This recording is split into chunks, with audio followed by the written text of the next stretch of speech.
graduándose como ingeniero químico.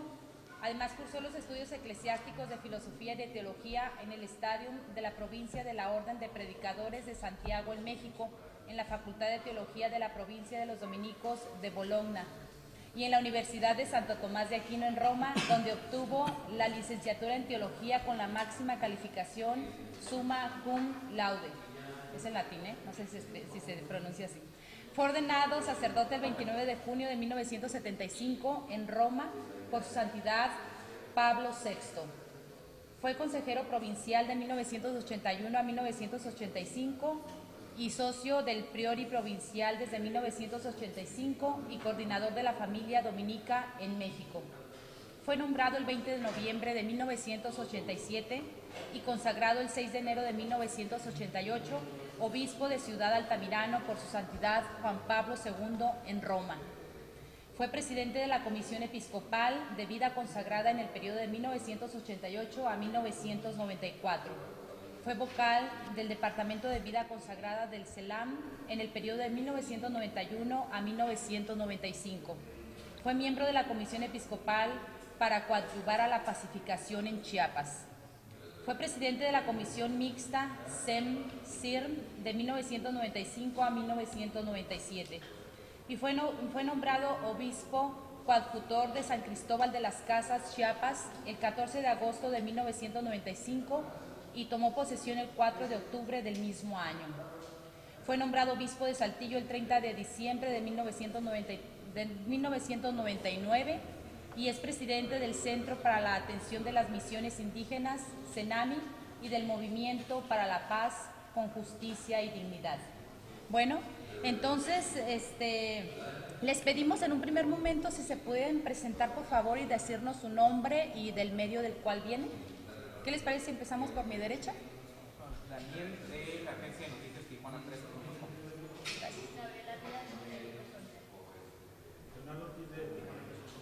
Bienvenido.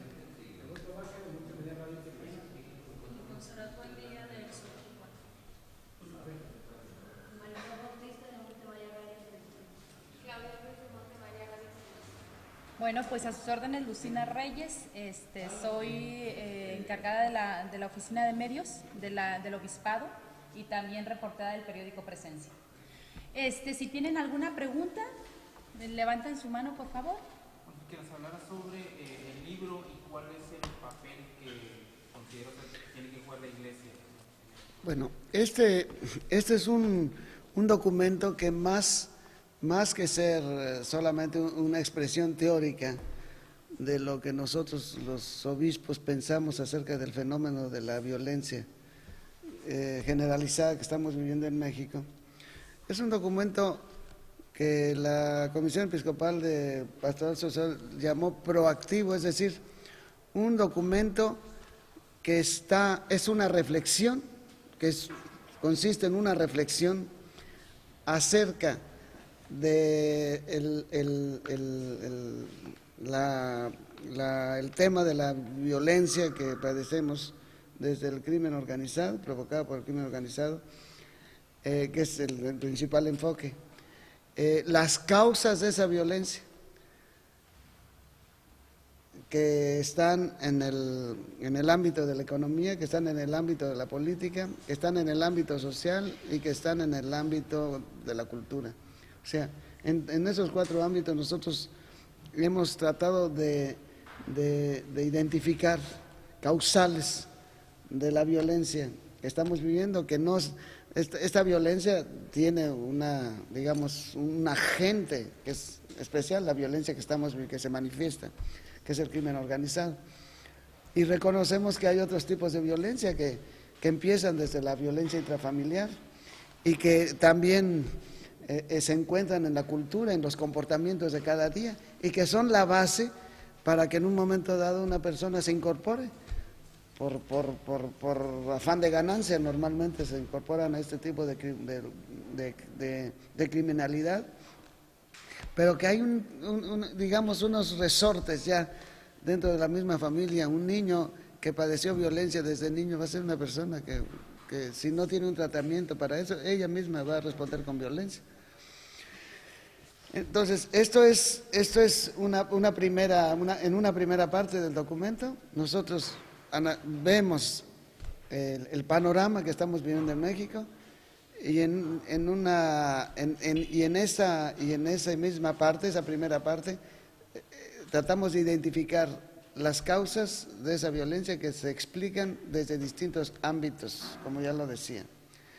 En una segunda parte nosotros hacemos un discernimiento a la luz del Evangelio y de manera especial de la reflexión que la Iglesia ha hecho desde el orden moral de lo que significa la tarea del ser humano en la tierra. Y esa tarea del ser humano no solamente de cada uno, sino en la familia humana en conjunto. Y ese discernimiento, esa reflexión, en su conjunto se llama doctrina social de la Iglesia. Doctrina social de la Iglesia, que es la reflexión de lo que debe ser el comportamiento del hombre en comunidad, en la comunidad, desde la más pequeña comunidad que es la familia, hasta la comunidad más grande que es la comunidad internacional, pero siempre el aspecto relacional, el aspecto del comportamiento que el ser humano tiene que tener en los distintos ámbitos en donde él trabaja en comunidad con los demás. Es el ámbito político, es el ámbito económico, es los distintos servicios en los que se articula la sociedad. Uno, por ejemplo, es el mundo del trabajo, que va ligado al mundo de la empresa. Otro es el mundo de la educación, otro es el mundo de las comunicaciones sociales, otro ámbito en el que el ser humano trabaja articulado es la articulación que hoy tiene el hombre a través de la tecnología, ¿verdad? Entonces, el mundo financiero, el manejo del dinero, todo esto son reflexiones que la Iglesia ha hecho esto viene desde los padres de la Iglesia. Los padres de la Iglesia, los primeros obispos y teólogos a través de la historia han hablado siempre, han hablado de los pobres, y han hablado de la situación de ellos, y han hablado también del comportamiento que los gobernantes tienen que tener con respecto a la justicia y la dignidad humana. Pero después ya la Iglesia concretamente, a partir del Papa León XIII, con una carta que dio a la Iglesia toda, que se llamó Rerum Novarum, de las cosas nuevas. A partir de eso empieza una reflexión muy intensa sobre las cuestiones sociales. Eso es lo que se llama doctrina social de la Iglesia. Pues a la luz de todo el Evangelio, de todo lo que nuestra fe nos hace entender y de la doctrina social de la Iglesia, en esta segunda parte los obispos hacen una reflexión acerca de la respuesta que tenemos que dar a la violencia y que tiene que ver con una respuesta para la paz. Entonces los obispos en esa segunda parte se proponen, ¿verdad?, que proponen una iglesia que sea el servicio de la paz, una iglesia, o sea, en donde tenemos que poner el punto nosotros de manera especial es en convertirnos en agentes de paz. Y ya en la última parte los obispos hacen una serie de propuestas a la Iglesia misma, que en comunión con las personas de buena voluntad en la sociedad quieran, la Iglesia misma quiere ponerse a trabajar a favor de la paz, pues, para construir una ciudadanía que esté a favor de la paz, para construir una cultura de la paz, para responder, o sea, desde acciones muy concretas, ponen al final de su documento acciones muy concretas para salir al encuentro de este problema de la violencia en este momento de la historia de nuestro país. Eso es el documento, lo que contiene el documento, y nuestra propuesta es que a través de acciones pastorales y de articulación de una iglesia de manera muy fuerte, nosotros de manera unísona, como Iglesia Mexicana, nos pongamos al servicio de la restauración de la paz en nuestro país. Bueno, pero ¿quién deja que conteste? Ya te contesté una pregunta. ¿Sí? ¿No quieren preguntar a ustedes? Bueno, ya le dijeron que él fuera el portavoz. Bueno. Por último. Sí. En este contexto, la Iglesia, como institución, se ha visto amenazada o atacada Bueno, es que no somos, ustedes saben, ha habido noticias, ha habido datos, como no, sí. No es, estamos en la sociedad, estamos incrustados en la sociedad y hemos tenido también, pues está el caso de Apatzingán, ¿no? Entró la policía a apresar personas, estaban en una Eucaristía, media Eucaristía, pum, vale, se vio. Y luego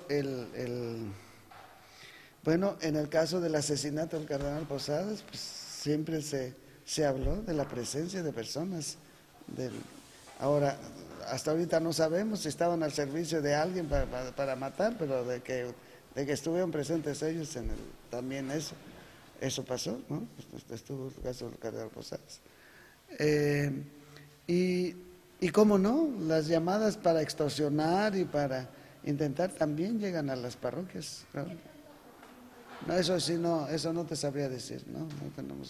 No hemos hecho porcentajes, hasta ahorita no hay un monitoreo.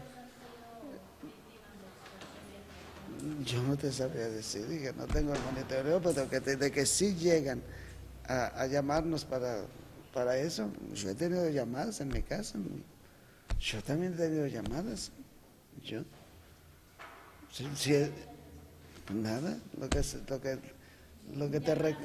no, absolutamente, sencillamente, porque no sé quiénes son, no sé si son bribones que se están haciendo pasar por listos. No, yo escucho y le digo, oye, pues fíjate que yo no tengo tiempo ahorita, te atiendo después y se acabó. ¿No creo que si la sociedad no actúa, no denuncia, van a ¿Qué? poder seguir ¿Cómo? actuando? Pero ¿cómo denuncias una llamada cuando además se cuidan de que no aparezca su teléfono no aparece, los conocidos, dice. Entonces, ¿qué puedes denunciar? Ya, esto es una cosa que está pasando a todos. No, sí se puede, sí se puede, creo que sí se puede, ¿cómo que no se puede? Pues estamos hablando, ¿qué? Porque es otra la manera como se tienen que hacer el día de hoy las cosas. Esto está generalizado. Esto es un mal estructural. No es un mal nada más de unos cuantos individuos. Esto es un mal estructural. La impunidad es algo el día de hoy que no es una excepción. El día de hoy la impunidad es algo sistemático. Entonces, en donde estamos mal, y como lo decimos nosotros en este documento, es en una estructura injusta que no está atendiendo a las personas y en donde no hay. Nosotros vemos, por ejemplo, que no se están utilizando los recursos que el Estado tiene para restablecer el Estado de Derecho, no recurre, la persecución del delito no se está dando.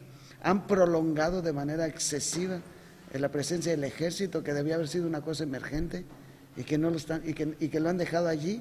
No hay persecución del delito, no hay persecución del lavado de dinero. El flujo de dinero ellos siguen teniendo todo su dinero y ellos siguen teniendo los refuerzos políticos. Son escasísimas las personas que dentro del orden político agarran. Por ejemplo, en este caso, qué casualidad, ¿verdad? Que alguien de la oposición es el que agarran, pues, un gobernador, dejan caminar las cosas. Este caso de Quintana Roo es muy desdichado porque está viéndose con toda claridad que yo no estoy diciendo que el señor sea inocente, pero que es con fines políticos que al señor le adjudican en este momento. Qué casualidad que es hasta este momento, cuando ya está mes y medio, es cuando ya le sacan que él está coludido. ¿Por qué todos los que están ya en funciones, que están coludidos, por qué no los sacan? Que son muchos. Si no, no sería tan poderoso el narcotráfico. ¿Aproximadamente cuántas llamadas usted ha recibido de extorsión? Intentando extorsión. Intentando. 3, ponle. Que yo me recuerde ahora, 3. Intentando, ¿eh? Además, una fue muy ridícula. Fingía la voz de cubano, que nos vamos a meter en la guerrilla de los Zetas. Pues era ridícula. Por eso digo, o estás hablando con gente que de verdad está allí, o es gente que está inventando. Por ejemplo, tiene que haber una guerrilla de los Zetas y así como diciendo, haciéndose pasar como si fuera un revolucionario cubano, pues eso me pareció ridículo, terriblemente ridículo. Otras dos sí van en serio. Sobre la problemática que tiene la Iglesia Católica sobre el tema del censo. ¿Qué tanto le está... No, en este momento ya esto se aclaró debidamente. Acabamos de recibir una circular del episcopado diciéndonos que se va a colaborar claramente, que fue un malentendido, que están dejando a la libertad, creían que estaban manipulando para cuando escribieran en nombre de su religión, y esto fue una mala información. Acaba de llegar, hoy llegó una circular a todos los obispos. Si quieren, yo se la paso a la encargada de los medios, se la reenvío y para que ella se los envíe a ustedes. ¿Ok? Con todo gusto. En cuanto a los agentes de violencia, agentes de paz, que mencionaba cómo se trabajaría para enviar el mensaje a los ciudadanos. Es la formación que tenemos, los obispos proponen que sean todos los ámbitos de formación que tenemos, de los que disponemos, que no solamente dispone la Iglesia, pero que aprovecha todos los ámbitos. Uno de los ámbitos es sin duda la pastoral de la Iglesia. En la pastoral de la Iglesia nosotros nos propondríamos diferentes medidas. Yo puedo, a quien quiera, hay una fotocopiadora en la parroquia. Sí. Les podemos fotocopiar esto que estás preguntando, con todo gusto se los doy. Está acciones en el ámbito de la formación de los fieles, acciones en el ámbito educativo, acciones en el ámbito familiar y acciones en el ámbito de la vida comunitaria. Que incluso se les va a obsequiar a cada medio un documento. Ah, perfecto, allí lo tienen, está al final, está la primera parte. Si quieres te doy si vas a tener el documento, entonces, aquí está. Esto de que tú me preguntabas, está aquí, está a partir de la página 68. Formar mujeres y hombres nuevos en Cristo. Y luego viene ya expresamente la formación para la paz, educación para la paz, a partir de la página 77. Sin ningún problema, tú sacas una nota muy buena y no muy larga, porque basta que pongas algunos títulos. Muy bien. Hablando de Otro tema, o sea, ya se acabó el tema de lo que me traía hoy. Pero mira, aquí.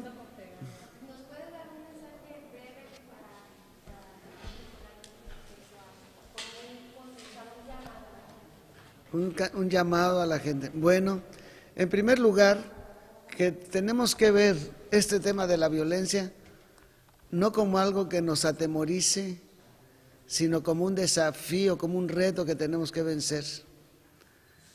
Los ciudadanos de este país, honestos y que buscan una vida pacífica, son miles y son millones. Entonces, tenemos que pensar que en cada uno de nosotros recae la responsabilidad de que nuestro país vuelva a la paz y a la justicia. Y uno de los quehaceres, cómo no, que nosotros tenemos que realizar es exigir a quienes en este momento tienen la responsabilidad de que exista la paz y la justicia en este país, que son las autoridades, que son los miembros que están en el organismo del Estado mexicano, a nivel federal, a nivel estatal y a nivel municipal. Ejecutivos, legisladores y el Poder Judicial y toda la Procuración de Justicia y sobre todo la seguridad pública. Nosotros les pagamos sus salarios con nuestros impuestos y ellos tienen obligación en este momento de responder al país y tiene que frenarse la impunidad. La otra cosa que tenemos que pedir es que el ejército ya cumplió con un papel, es una situación de emergencia y no pueden eternizarlo ahí, y que tiene que implementarse todo un proceso de inteligencia desde la seguridad pública, desde las policías, todo un proceso de persecución del delito, y tienen que ser presentados los delincuentes ante los jueces, ante los ministerios públicos, para que puedan elaborarse verdaderamente un proceso de repercusión del crimen donde se descubran los nexos que el crimen organizado tiene con los que les lavan el dinero y con los funcionarios que los apoyan. Si no existe esto, no están haciendo, el Estado mexicano está haciendo una verdadera lucha contra el narcotráfico, porque parece ser que está matando los expedientes vivos, porque estas personas que están asesinando inmediatamente se llevan a la tumba quiénes son sus cómplices. Entonces esto está muy mal hecho. Y el día de hoy tenemos la noticia de que van a modificar la etiqueta que le pongan a la ayuda para el Plan Mérida de Estados Unidos, y van a exigir la reforma de la Procuración de Justicia, la reforma de los jueces y la reforma de la policía. O sea, aquí está más que claro que la estrategia que se está siguiendo es equivocada, pero la tenemos que exigir los ciudadanos. Mejor lo están viendo, mejor están poniendo a los Estados Unidos que lo hagamos nosotros. Entonces yo que sí creo que esto tiene solución. Esto tiene solución, porque los crímenes que se están cometiendo tienen nombres, las personas que cometen esos crímenes tienen nombres y apellidos y tienen rostros. Esto no es, el crimen organizado no es un fantasma, es algo muy concreto, y de esa manera concreta que existe, de esa manera concreta se le tiene que perseguir, pero ya no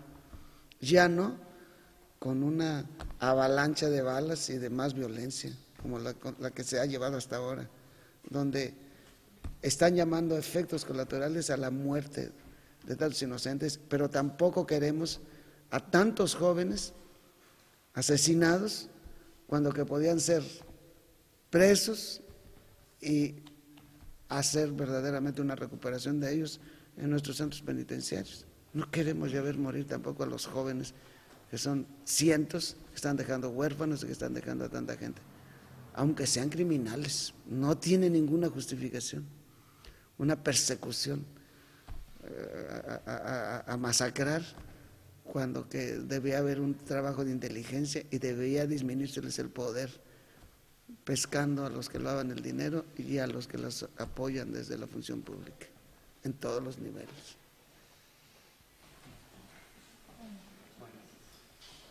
Por violencia, su opinión sobre los problemas que está enfrentando la Iglesia alrededor del mundo por abusos. Es lo mismo. La Iglesia tiene la obligación de enfrentarlos y lo está haciendo. Existe un decreto del Papa Juan Pablo II en donde delito probado, primero nos exige, la Iglesia nos pide a nosotros que el delito del que se le acusa a un sacerdote sea probado, y desde ese momento esa persona pasa a depender directamente del Santo Padre, y en ese momento, a través de la Congregación para la Doctrina de la Fe, y en ese momento ese sacerdote ya no depende de nosotros. Desde ese momento ese sacerdote queda en suspensión ad divinis, que se llama, ya no está en el ministerio, ya no puede ejercer el ministerio. Se hace un estudio muy serio y la Santa Sede es la que decide las penas que ese sacerdote va a tener, que puede ser hasta la expulsión del estado clerical. ¿La Santa Sede sería la... Santa Sede es una congregación, a través de la Congregación de la Doctrina de la Fe. Esto dentro de la Iglesia. Ahora ya en el orden civil, pues son delitos que las personas dañadas tienen derecho a perseguir y tienen derecho a denunciar. Ha habido versiones, declaraciones de que yo considero que este tema es tan delicado que el hecho de que haya salido a la luz pública, haya sido como haya sido, yo no voy a poner a decir que a lo mejor haya alguien que en efecto aproveche esto, yo no voy a decir, pero el hecho de que se controle, venga de donde venga, el hecho de que haya salido a la luz pública y se tenga que controlar, pues está liberando a muchas víctimas inocentes de seguir siendo dañadas. Venga, la Iglesia lo tiene que hacer porque las víctimas tienen que ser dejadas de ser dañadas y tiene que haber incluso reparación de justicia. Pues muchas gracias por su tiempo y los esperamos en la próxima rueda de prensa que tengamos. Que Dios los bendiga. Un estado completo, un estado. Los muchos estados, el primero que planeó en perspectiva su actividad como estado fue Francia, y después el día de hoy las empresas, nosotros no somos una empresa que anda buscando réditos económicos, nosotros somos la iglesia que fundó Jesucristo nuestro Señor y que trata de llegar al corazón del hombre en el mundo para enseñarle al ser humano, enseñarle a vivir correctamente. Esto es lo que nuestro Señor llama el vivir en la verdad, el vivir con la verdad, el proyecto verdadero que el hombre tiene en la historia. Pero el hombre no está solo. Desde el principio nuestro Señor los hizo hombre y mujer, varón y hembra los hizo. Dice Dios creó al hombre, dice el libro del Génesis, varón y hembra los hizo. Pero este varón y hembra es el primer modelo social, el primer modelo de sociedad, de donde va a partir toda la familia humana, y es al ser humano a quien le encarga Dios administrar la tierra, administrar la creación, como un proyecto de justicia y de santidad y de amor entre los seres humanos. Entonces, es esto lo que nos propone, Dios nos propone su proyecto. Ese proyecto se arruina por el pecado, ese proyecto se arruina cuando el ser humano, ¿verdad?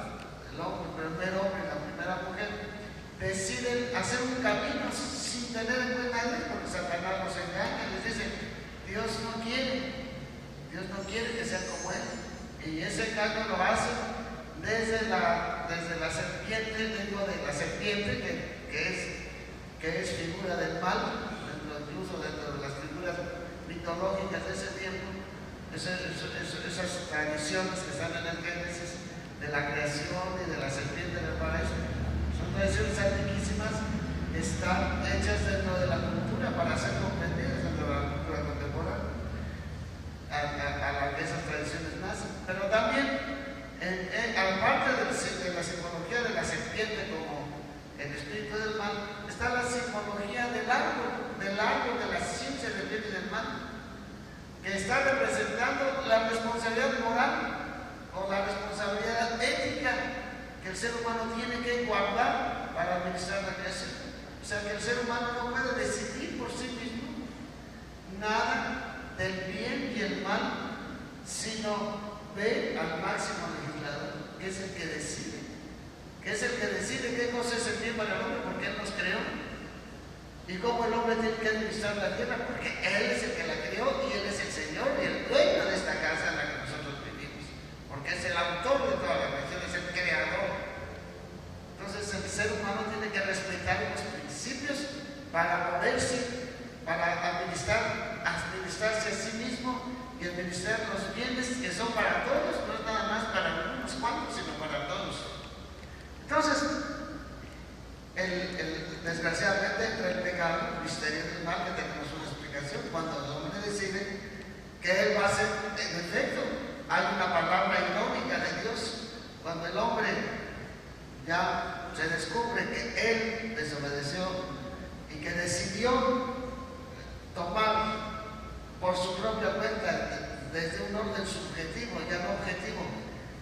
qué cosa es lo bueno, qué cosa es lo malo. Entonces Dios dice lógicamente, el hombre ha llegado a ser como nosotros, conocedor del bien y el mal. O sea, pero lo vamos a poner afuera de este paraíso, lo vamos a poner en otro lugar, porque Él no sea que extienda la mano al árbol de la vida. El árbol de la vida significa esa amistad con Dios, que la tradición siempre ha entendido que en ese estado de inocencia original, ese estado en donde el hombre conservaba la objetividad, porque aceptaba entre el bien y el mal de la decisión entre lo bueno y lo malo, porque estaba ligada al autor de la creación. El ser humano en ese momento se convierte en una persona negativa. El ser humano, al olvidarse de Dios, entonces empieza a hacerse daño a sí mismo y a la creación, y entonces ya Dios no lo deja, no le da el don de la inmortalidad. O sea, en ese momento, dice San Ambrosio, por el bien del hombre, el hombre hubiera pasado, hubiera hecho para sí mismo, el hombre se hubiera dado, como cuando ya se da que el hombre no tiene caso, que el hombre viva para siempre en esa situación tan equivocada. Entonces el ser humano, dice San Ambrosio, Dios lo hizo limitado, le limitó su vida en la tierra. Es cierto, la vida en la tierra del ser humano tampoco iba a ser eterna, pero el paso a Dios no iba a pasar por el trance de la muerte física. Así entendemos el don de la inmortalidad. Pero dice San Ambrosio interpreta la limitación de la durada del tiempo en la tierra para que no haga tanto daño ni se haga daño a sí mismo. Entonces, en este sentido es en el que cuando llega nuestro Señor Jesucristo a ofrecernos, porque Jesucristo ofrece, Jesucristo le impone la redención que Dios envía por Él, la vida diferente, la vida verdadera, nuestro Señor nos viene a ofrecer una alternativa diferente de vida. Eso es lo que nos ofrece Jesús, el modelo alternativo al modelo que había impuesto el príncipe de este mundo, que es un modelo de muerte, que es un modelo de destrucción. Entonces nuestro Señor viene y nos ofrece este ideal que es el ideal de la fraternidad entre nosotros, el ideal del amor entre nosotros, el ideal de una familia universal, los seres humanos integrados de nuevo como familia de los hijos de Dios. Y es por eso que un teólogo y pastoralista, el padre Juan Bautista Capelán, toma esta planeación, este modelo de proyección y perspectiva, este modelo de proyección y perspectiva, para planearlas. Primero inventó, vamos a decirlo así, el padre Juan Bautista Capelán pertenece a un movimiento que fundó el padre Ricardo Lombardi, que en el tiempo de Pío XII, allá en los años 50, al principio de los años 50, que lo llamó Movimiento por un Mundo Mejor, por un mundo alternativo, que es el mundo que ofrece Cristo, no el mundo de pecado, no el mundo de fraude, no el mundo de mentiras, no el mundo de daño, de guerras, sino el mundo como Dios lo pensó cuando nos puso en la tierra. Entonces, este modelo de vida diferente está descrito en el Evangelio, es el programa de vida que describe el Evangelio. El Papa Juan Pablo II nos invitó desde el principio del milenio, nos invitaba en una carta que se llamó así, al comienzo del nuevo milenio, al principio del nuevo milenio, y que tiene como en latín se llama Novo Milenio Ineunte. En esa carta apostólica, el Papa nos invitaba a todos los obispos del mundo a proyectar una planeación pastoral en nuestras diócesis que introdujera el programa de vida contenido en el Evangelio, que es el programa del Nos pidió eso el Santo Padre. Y nos dijo que la brújula para hacer los programas tenía que ser el Concilio Vaticano II. El Concilio Vaticano II, que nos presenta primero un modelo de iglesia, comprensible al mundo de hoy, que está descrito en la Lumen Gentium, en la Constitución dogmática sobre la iglesia. Pero también el Concilio Vaticano II nos presenta qué tipo de pastoral tenemos que hacer. Y eso nos lo dice en la Gaudium et Spes, donde es la constitución pastoral de la iglesia en el mundo contemporáneo. ¿Cómo tiene que ser nuestra pastoral? Entonces, este sacerdote, que pertenecía al mundo mejor, conociendo el modelo del concilio, el modelo de una iglesia comunión, una iglesia que es pueblo de Dios, que ya no es una iglesia en forma de pirámide, donde el Papa está hasta arriba y los laicos hasta la base, y en donde alguien es más importante que otro. El concilio plantea desde el concepto de pueblo de Dios un modelo de iglesia horizontal, vamos a decirlo así, en donde tenemos todos la misma dignidad. Es la comprensión de lo que dijo Jesús. Solo Dios es su Padre. Solo tienen un maestro y un guía. Un maestro que es Jesús y un guía que es el Espíritu Santo. Y todos ustedes son hermanos. Yo, incluyendo los términos de género, Jesús nos hubiera dicho son hermanos y hermanas. Y las mujeres reclaman, porque si no decimos es que es el ser humano. Dice, sí, pero el ser humano, más hombres y hombres estamos. Y ahí nos hemos quedado. Y las mujeres por ahí quedan debajo de la mesa. Entonces, por eso ya tenemos que aprender a usar el lenguaje de género. Entonces, Jesús hubiera dicho, hoy, todos ustedes son hermanos y hermanas, todos tenemos la misma dignidad, que es la que nos da el bautismo.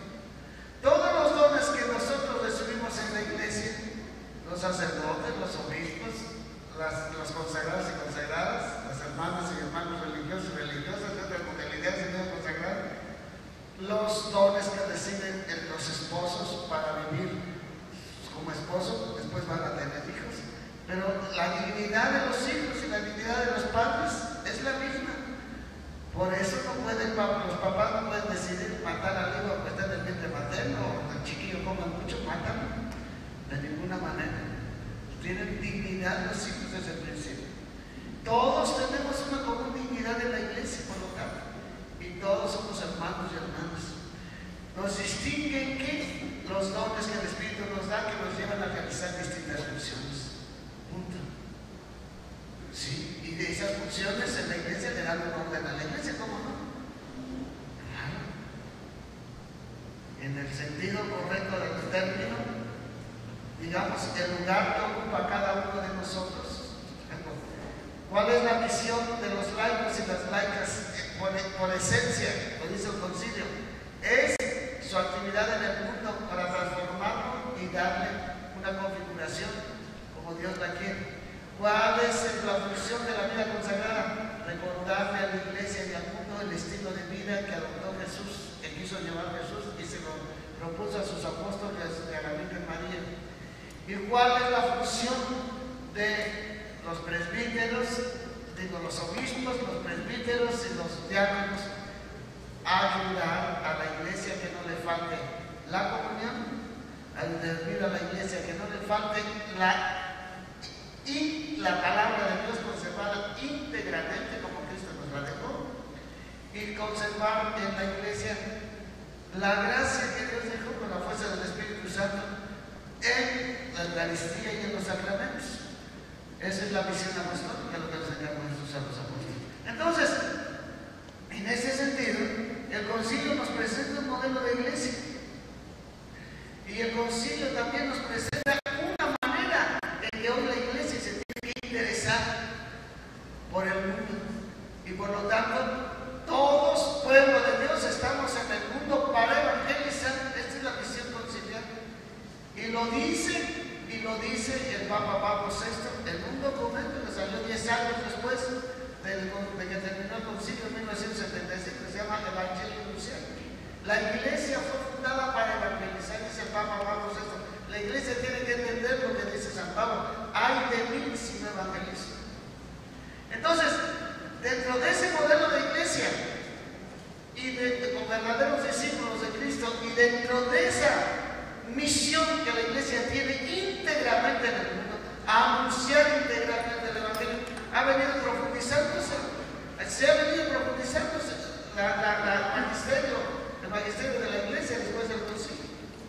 Y en esos términos está escrita, parecida está presentando un modelo de iglesia que es formado de discípulos misioneros. ¿Y quiénes son los de Jesucristo? Misioneros de Jesucristo, que están en el mundo para que el mundo tenga vida en él. Esto es lo que digo parecido. Y luego dice, en ese modelo de iglesia, de un grupo de discípulos, o sea, un conjunto de discípulos misioneros, para que el mundo tenga vida. Allí, entonces, los padres de la Aparecida reflexionan sobre cómo deben ser esos discípulos misioneros. Y entonces, yéndose de nuevo al concilio, que habla de la común vocación a la santidad de todos los bautizados en la iglesia. En el capítulo 5 está el llamado común a la santidad de todos los bautizados. El capítulo 5 de la Catequesis. Entonces, los obispos latinoamericanos en la Aparecida dicen: en América Latina queremos tener una iglesia formada de discípulos misioneros. ¿Y qué entendemos por discípulos misioneros de Jesucristo? Que son discípulos que viven íntegramente el estilo de vida de Jesús y actúan movidos por las mismas motivaciones que Jesús actuaba. O sea, que nosotros tenemos el ideal de perfección que Cristo nos dejó, que es el mismo ideal que Jesús vivió. Yo cumplo todos los mandamientos de mi Padre, por eso yo soy amado por el Padre. Si ustedes cumplen todos mis mandamientos, permanecerán en mi amor, de la misma manera que yo cumplo los mandamientos de mi Padre, me permanezco en su amor. Entonces, esto es vivir el estilo de vida de Jesús. Y luego también, el actuar con las mismas motivaciones de Jesús es actuar con los mismos objetivos que buscó Cristo en la historia. Esto es una iglesia que es la que quiere ser la iglesia latinoamericana. Ahí hay un modelo ideal de iglesia, una iglesia de discípulos misioneros, en donde todos llegan a ser cristianos maduros y completos. Y esos discípulos misioneros tienen una manera de vivir articulados con los dones que el Señor les dio para hacer una evangelización integral en el mundo. Y esa manera la plantea Aparecida como una iglesia que está articulada orgánicamente, es decir, en donde todos nos ayudamos unos a otros a ser santos y a ser verdaderos discípulos misioneros de Cristo. Y luego, la finalidad que el concilio le pone a esos discípulos maduros de Cristo viene la gana después. A esos discípulos maduran con la palabra de Dios. Por eso el concilio también habló de la palabra revelada por Dios a través de su Hijo Jesucristo, plenitud de la revelación, que se llama Dei Verbum. Pero esos discípulos también viven intensamente y celebran intensamente la presencia de Cristo en su iglesia a través del misterio de la liturgia, y por eso ellos incrementan su conciencia de que Cristo está actuando siempre en su iglesia. Y eso es lo que vivimos en la liturgia. Entonces, fíjate, por eso dio la Constitución San Municipio 4 grandes constituciones que nos ayudan a entender el ser de la iglesia, nuestro ser cristiano en la iglesia, y la misión de la iglesia en el mundo, que es hacer presente el Evangelio de nuestro Señor Jesucristo en la historia, interesándonos por todos los aspectos de la vida del ser humano en el mundo. Todos. La iglesia no es un ente cerrado para sí mismo. La iglesia le interesa transformar el mundo y la historia, y le interesa toda la actividad humana, y quiere tocar toda la actividad humana para que ésta se haga con rectitud y santidad y justicia, para que volvamos a tener nuevamente el proyecto original de la historia, en donde Dios le encargó al ser humano la administración del mundo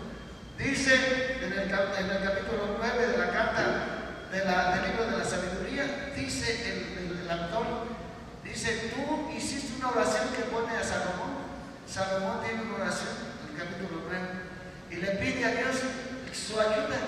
Dice, tú le entregaste al mundo para que lo gobernara con santidad y justicia y rectitud de corazón.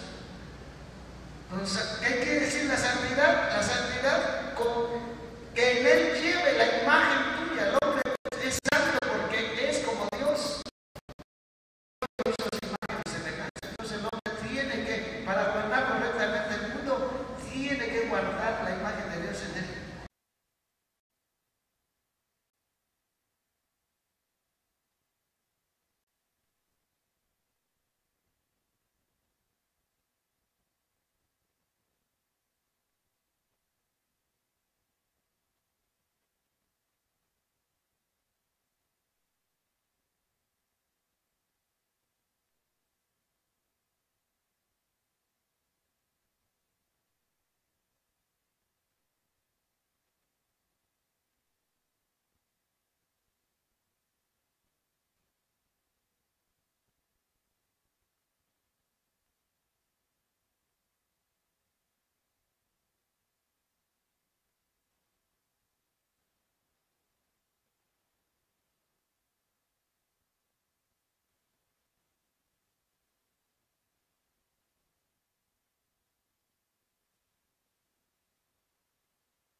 Las energías para ganar mucho dinero, se multiplican los viajes y los coches y todo, y hemos calentado el planeta para sacar mucho dinero. La transformación industrial hemos abusado de la transformación que libera energía, transformar los recursos de la tierra en bienes que cuestan dinero, como son los recursos, por ejemplo, que vienen de los productos que vienen del petróleo. El petróleo sirve para hacer muchos derivados a través de la industria química, y de esa manera nosotros pues producimos bienes, producimos lavadoras, producimos carros, producimos acá, producimos allá. Tenemos que producir mucha energía eléctrica, tener muchas fábricas, porque tenemos prisa de crear bienes, y esos bienes incluso los desechamos en poco tiempo y contaminamos con residuos de esta creación. Ahí están los residuos tóxicos que hay. Todo lo que hemos hecho con el fin de ganar mucho dinero es perder el sentido del equilibrio que tiene un ser humano cuando se da cuenta que está dañando el entorno del ser humano. Así pues, y luego, bueno, otro tipo de negocios, como el que estamos padeciendo el día de hoy, ¿verdad? Están prohibidos estos bienes que hacen sentir al hombre que está muy bien, que lo enajenan y que lo hacen perderse un rato. Estoy hablando de las drogas. Oye, pues vamos a hacer negocio de esto, órale, y vámonos, y órale, y a comprar lo que sea, a comprar a los políticos, y a comprar a los empresarios, porque nos lavan el dinero, nos dejan hacer lo que queremos, y hacemos un desbarajuste en esta tierra. Entonces, fíjate qué importante es que volvamos otra vez al proyecto original. Y esto es el quehacer de la iglesia. Y por eso les hablaba yo de cómo el documento de Aparecida está hecho en esta proyección prospectiva, en donde se ve lo que tenemos que hacer ante la realidad en la que estamos viviendo y crear un camino. Esto es planear en perspectiva, una empresa es planear en perspectiva, un camino para pasar de una situación a otra. Pero esa otra situación la tenemos que plantear viendo lo que deseamos ser, que es el proyecto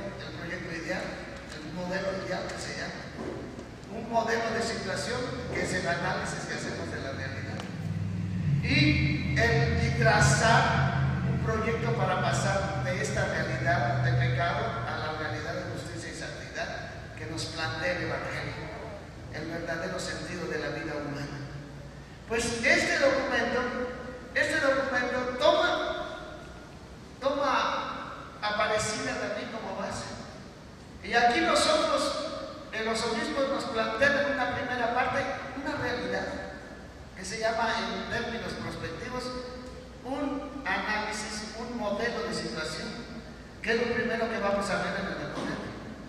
Enseguida, los obispos nos plantean el ideal de la vida humana que nos proyecta el Evangelio, y dirigido de manera especial a este modelo de situación, ante este modelo de situación que estamos viviendo, en este sistema en el que estamos viviendo nosotros. ¿Qué nos dice el Evangelio? ¿Qué nos dice el Evangelio?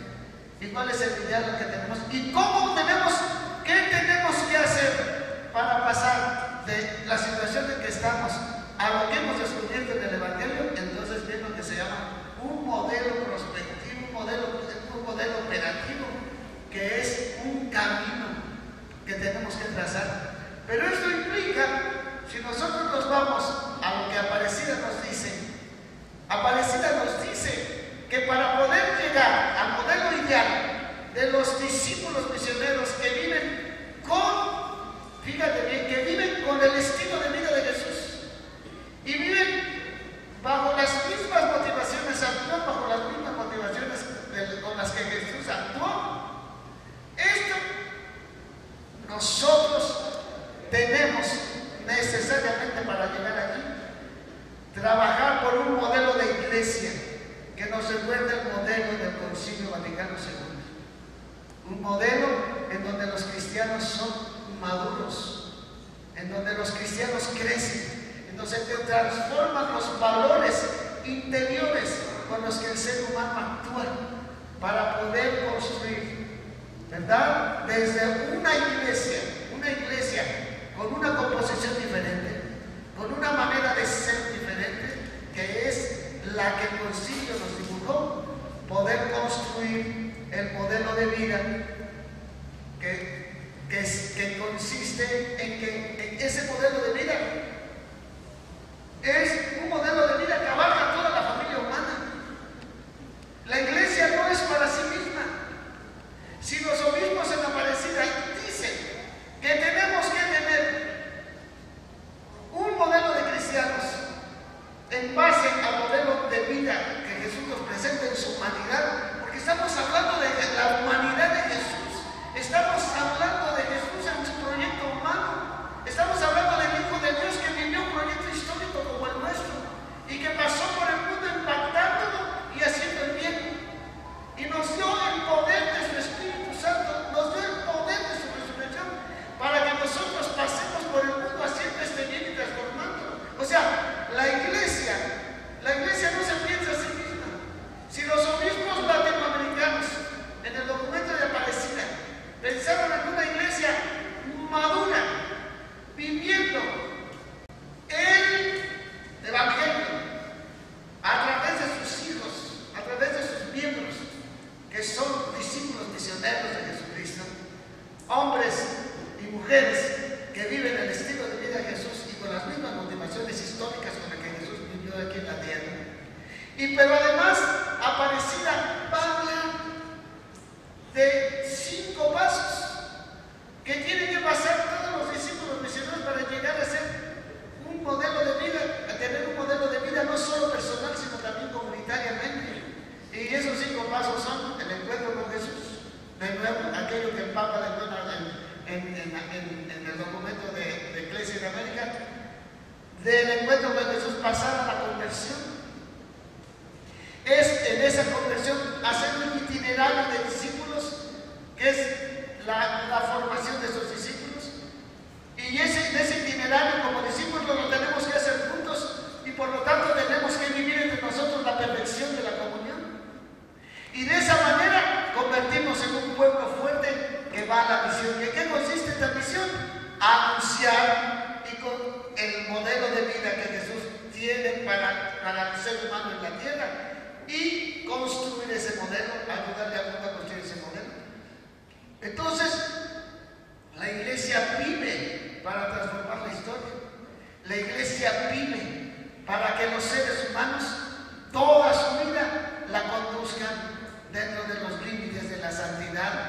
de la justicia y de la rectitud del corazón. Y de allí que en su tercera parte, en su última parte, los obispos en la parecida hablen de cómo la iglesia latinoamericana tiene que impactar la historia y cómo los cristianos, viviendo en comunión entre nosotros, una articulación orgánica, la llaman, de los dones que cada uno de los cristianos tenemos, que tenemos la misma dignidad todos, pero con dones diferentes y servicios diferentes. Entonces, como una iglesia unida, en esta estructura que ya tenemos, los laicos en el mundo, los religiosos y las religiosas, recordándonos cómo Jesucristo, para instaurar el reino de Dios, vivió la pobreza, la castidad y la obediencia, es decir, una austeridad de vida, una vida austera, no una vida de lujo, no una vida disipada, distraída por los placeres del mundo, no una vida acumulando riquezas, sino su vida misma dedicada solo al bien de los demás, no al bien propio. Eso es el modelo que nos da la vida consagrada de Jesús. Y cómo, manteniendo esta comunión de manera muy especial a través de los laicos, la iglesia impacta las distintas áreas de la vida social: el área política, el área económica, el área organizativa de servicios, servicio a la educación, el servicio a la salud, el servicio al comercio, el servicio al manejo de los recursos de la tierra en el mundo del trabajo, el servicio al manejo del efecto del producto del trabajo, que es la cuestión económica, que es el dinero que manejan las empresas, pero que la manejan a través de centros financieros y que debe tener un control. No se debe alocar como se ha alocado hasta ahora. Todo esto, hermanas y hermanos, es parte del quehacer de la iglesia. Todo esto está metido en este documento. Vamos a hablar en este documento desde esta perspectiva. Una iglesia en el modelo del concilio, formada por cristianos maduros, que impacta a la sociedad en aquello que la tiene que impactar para que las causas de esta violencia desaparezcan. Entonces, en una primera parte en este documento vamos a ver la descripción de la situación de violencia. Después, los obispos ven las causas en los distintos ámbitos donde se mueve la construcción social, las causas que están influyendo negativamente en la construcción social y que han facilitado que crezca la violencia del crimen organizado. Y después vamos a ver cómo los obispos llegan a algunas conclusiones muy sintéticas de aquello en lo que como iglesia tenemos que incidir y cómo tenemos que visualizar todo este fenómeno complejo de una violencia, ¿verdad? Que, como dirán los obispos, viene de una falta de salud pública, una concepción muy superficial de lo que debe ser el bienestar del ser humano, y donde se han descuidado todos estos elementos y que tienen que ordenarse para que la gente tenga esta salud, y esta salud interior y exterior, y esta salud que tiene que ver con la santidad, que tiene que ver con la justicia, que tiene que ver con la rectitud del corazón, y que da también y que se preocupa por el bienestar interior y exterior de todos los demás, un ser humano o el conjunto de la familia humana, que se resguardan, que cuidan aspectos, van a ser los obispos, que cuidan la cuestión del tejido social, que cuidan que no exista la crisis de legalidad que tenemos. Estamos yo creo que no sé si se dieron cuenta, estamos diciendo, este es un medio que se está utilizando para tratar de resolver problemas graves de la falta de cohesión social. Y luego el tercero es la crisis de moralidad que vivimos, donde tenemos que incidir como iglesia. Entonces, ¿por qué este rollote? Porque si me van siguiendo, este rollote que les estoy echando es para que vean que en este documento, hermanas y hermanos, no queremos hacer simples pronunciamientos interesantes. Mira los obispos, que chichos. Y ya nosotros nos pavoneamos, ya entre menos se entiendan mejor, porque más años nos ven. ¿Cuántos saben nosotros?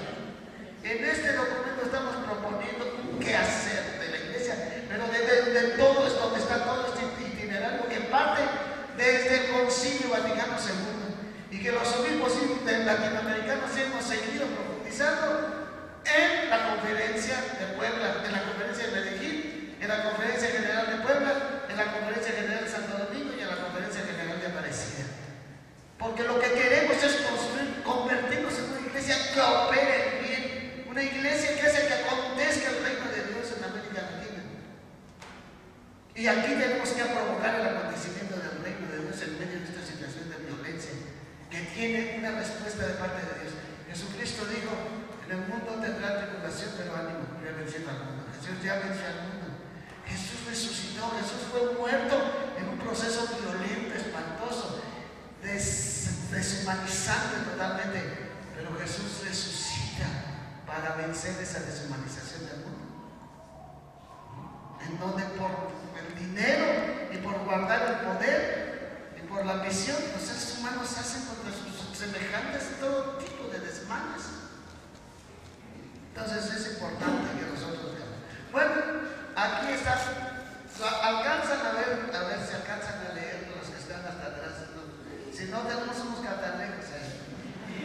No, yo mismo voy a ir leyendo también esto es un resumen de este documento, un resumen que la misma Comisión Episcopal Social